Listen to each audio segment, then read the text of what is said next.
What's going on, everyone? Are you prepared for the official premiere of the greatest map created of all time? I call it Gaping Hole, but you are free to call it whatever else you feel fits. I'll give you a moment to soak in all the crazy complex details that have been meticulously added to this map, but if you're unable to spot any of them, then let me give you a helping hand. First of all is this wonderful message incorporated into the right side of the map.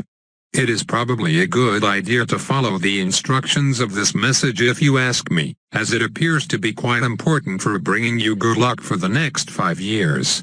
Secondly, just look at the amazing shading, texture, and color diversity of this gaping hole. I didn't think I could top the level of detail I put in the artwork for the corner track map, but somehow I think I managed to do it. Like damn, we got ourselves a perfect mix of moderate green, dirt-like brown and pitch black here, all of which are important to solidify the masterpiece that is the final product. If this doesn't put me in the top 10 artists of all time list, I don't know what will.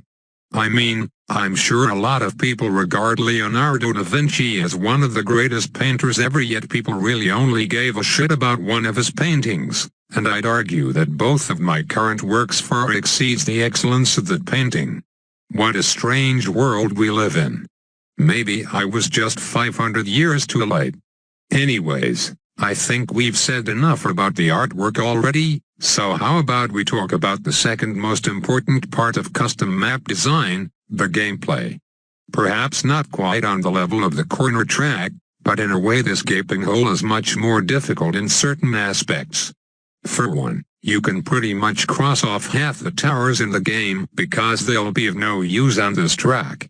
And for the towers that can actually reach the balloons, you don't have much track room to work with. That's right, I pretty much combined two unique map concepts into one just to up the difficulty a tad bit.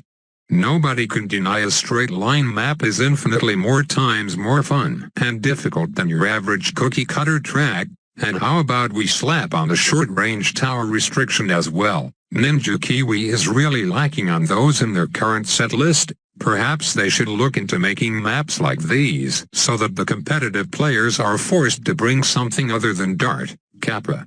But yeah, there's only a few towers that work really well on the gaping hole, which from now on I'll call the straight line long range map. I reckon a decent chunk of you watching are kids that have parents lurking in the background, so it's probably in your best interest to not let them hear the words gaping hole. They might think you're a freak for watching videos about people digging giant holes when in reality you're just watching a harmless video about monkeys popping balloons.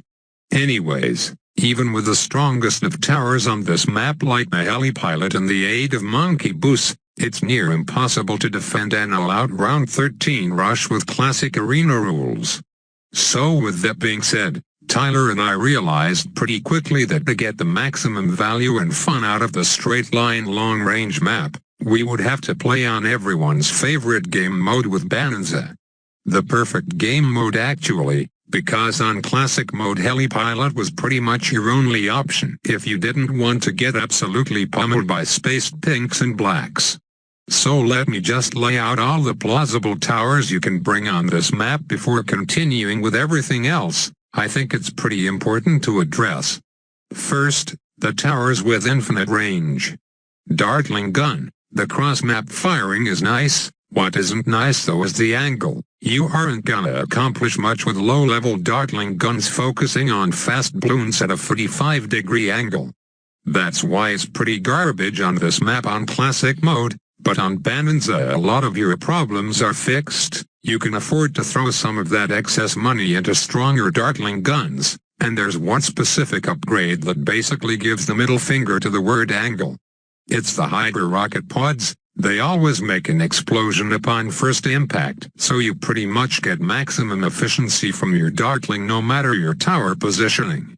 Also, it's easy as hell to afford, especially when it's under the influence of a village. Did I say village? 'Cause boy do I have something to tell you. A lot of people probably know this by now, but in the try-hard community a new OP loadout has emerged and it involves the use of what I presume is an unintended interaction between the dartling gun and the village. Basically the Monkey Ford upgrade turns one Hydra rocket pod explosion into two, which is definitely not what Ninja Kiwi wanted, especially since they patched that same issue with the glaive ricochet a while back. They'll probably fix it eventually, but for now I can abuse the shit out of it and enjoy it while it lasts. No way I would have been able to defend the group Rainbow Rush without a boost earlier without those double explosions. I distinctly recall from my good old Flash days where those rocket pods would slowly get overwhelmed by such a gigantic rush. But yeah, for other plausible towers there's Helipilot, which I already explained, so no need to elaborate further, and there's also the Sniper, but honestly it kind of sucks, especially when Tyler is sending a shit ton of group blimps at once.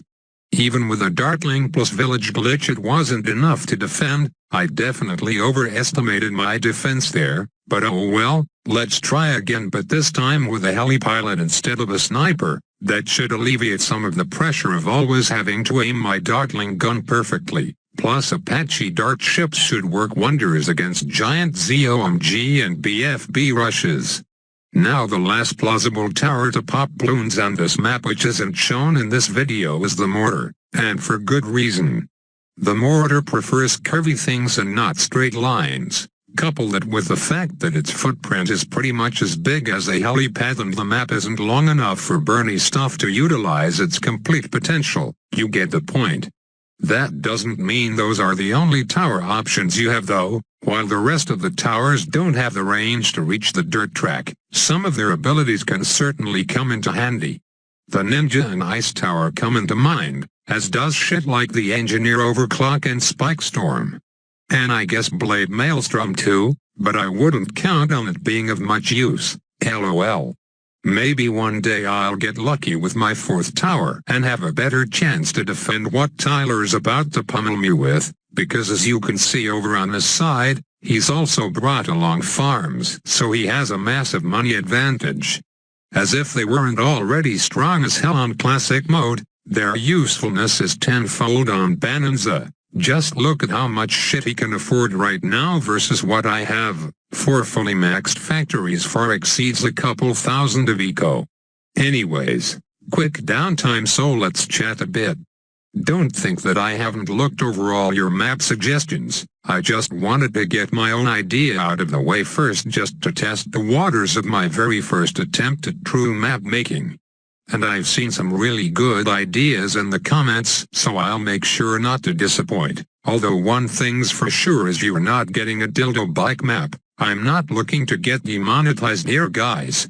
Try to keep it PG-13. I also got a couple questions I'd like to answer, but I'm probably going to save that for next video, because there's no time to fit it in when I've got some ridiculous blimps coming over on my side. See, this is what farms get you. I probably should have been preparing for this much earlier, because I can do much better than this lackluster defense. I was just barely able to edge out that group BFB rush with the help of a boost, but I pretty much stand no chance against ZOMGs, especially without a slow ability. Feels bad, man. Perhaps farms are the way to go here, so hey, let's try that. And what do you know? The RNG gods have heard my prayers and given me ice as my fourth tower. This should be a good one.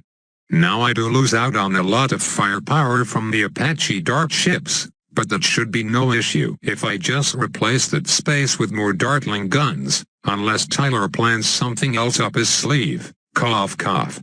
I guess something else I haven't mentioned yet is the Super Monkey, cause it definitely looks like you could get its range to reach the tail end of the track, plus a Monkey God Temple isn't out of the equation.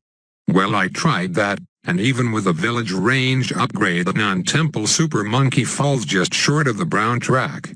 It could probably still reach the fat hitboxes of the Moab-class balloons, but still, I decided it wasn't really worth it, too damn expensive and not cost-efficient enough.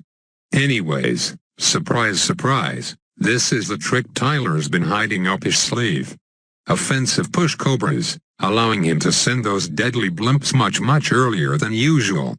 And goddamn, I just got finished completing my farming grounds, so I've barely had time to set up a real defense. I do have a lot of money though, so hopefully these quick 4th tier darklings I'm getting up will be enough to hold off, but I can tell you now shit isn't going well. That's going to do it here. Hope you enjoyed some dank gameplay of this straight line long range map. Unique maps like these that force you to shake up your strategy is really what the game needs, so I certainly had a lot of fun playing this and selling out at the same time. So subscribe to ISAB and press the bell button for notifications, and have a gaping day.